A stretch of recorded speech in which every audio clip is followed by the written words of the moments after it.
E aí, tudo certo? Sabe aquela situação, a gente olha para uma planilha e vê uma montanha de números e bate um certo desespero? Parece um caos, né? A boa notícia é que dá para transformar tudo isso em clareza. E é exatamente isso que vamos ver agora, como pegar dados brutos e transformar em decisões de verdade usando o Power BI. Imagina só uma planilha de vendas, aquelas bem típicas, linhas e mais linhas de números, datas, valores.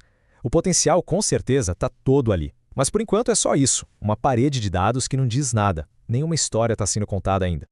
E essa é a grande questão, né? Por trás de cada número, de cada célula, existe uma narrativa.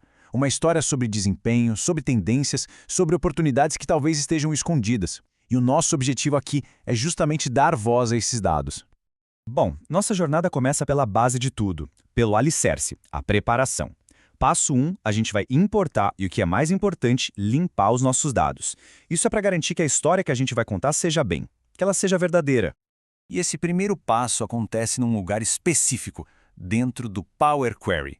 Quando a gente importa um arquivo do Excel, por exemplo, em vez de só clicar em carregar, o ideal é sempre ir em transformar dados. Isso leva a gente direto para a oficina, sabe? Onde a gente vai preparar a nossa matéria-prima. Para quem não conhece, o Power Query é basicamente o motor de transformação de dados do Power BI. É ele que permite que a gente se conecte, limpe e remodele os dados antes mesmo deles aparecerem no nosso relatório final. É como preparar os ingredientes antes de começar a cozinhar. Não dá para fazer um prato bom com ingrediente sujo, né? E nessa preparação, o foco é em duas coisinhas essenciais. Primeiro, garantir que o que é data seja entendido como data, e o que é número de venda seja entendido como número. Parece óbvio, mas faz uma diferença absurda. Segundo, tirar dali qualquer erro, qualquer linha em branco, aquela sujeirinha que pode bagunçar toda a análise. A gente tem que lembrar, a qualidade do dado é tudo. Ok, com os dados limpinhos, é hora de construir a inteligência do nosso relatório. Vamos então para o passo 2, modelar os dados. É aqui que a gente dá estrutura e contexto para a nossa informação. E aqui, o processo se divide em duas ações que são cruciais. Primeiro, criar uma tabela calendário. Mas por que uma tabela separada só para isso? Porque sem um calendário dedicado, nossa análise de tempo fica incompleta, sabe? É como um relógio sem os números. Ela nos dá controle total. Depois, a gente constrói o relacionamento, que é tipo uma ponte conectando essa tabela nova aos nossos dados de vendas. E esse relacionamento cria uma conexão que a gente chama de um para muitos. Pensa bem, uma única data lá no nosso calendário pode corresponder a várias vendas naquele dia. É essa estrutura que ensina o Power BI como as tabelas conversam entre si, e é isso que destrava análises de tempo super poderosas. De repente, a gente consegue fatiar os dados por mês, trimestre ou ano de um jeito muito mais inteligente. Certo? Dados limpos e modelados, agora sim vamos criar os nossos cálculos personalizados. Passo 3. Calcular com o DAX, a linguagem que permite que a gente faça as perguntas certas aos nossos dados. DAX, que significa Data Analysis Expressions, pode parecer uma coisa de outro mundo, mas pensa nela como se fosse a linguagem de fórmulas do Power BI. É com o DAX que a gente cria cálculos personalizados que são chamados de medidas.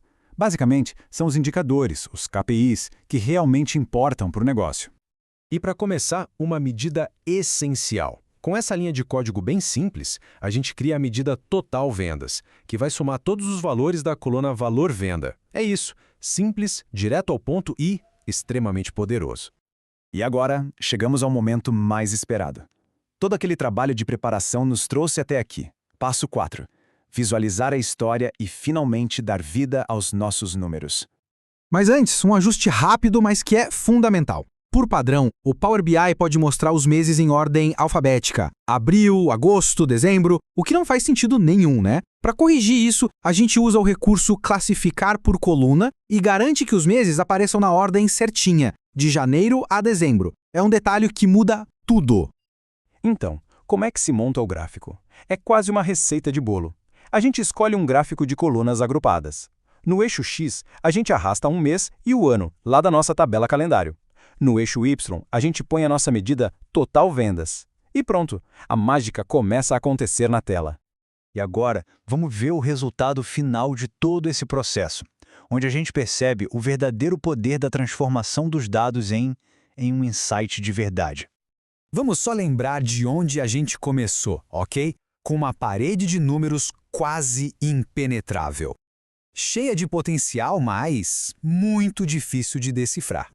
E nós transformamos aquilo numa história clara, simples e principalmente visual. Uma narrativa que qualquer pessoa consegue entender em questão de segundos. E tá aí o resultado. Um gráfico simples que mostra o desempenho das vendas ao longo do tempo. De repente, os padrões, os picos, as quedas, tudo isso salta aos olhos. A história que estava escondida nos dados agora está ali, visível para todo mundo ver. E o ponto principal é este. A gente saiu de algo que era sobrecarregado para algo intuitivo, de algo estático para algo interativo, de tendências que estavam escondidas para insights que são óbvios. Essa é a verdadeira transformação que uma ferramenta como o Power BI oferece. Os dados, por aí, também têm uma história esperando para ser contada. Seja sobre um negócio, sobre projetos pessoais, sobre pesquisas, a grande pergunta que fica no final é: o que essa história vai revelar?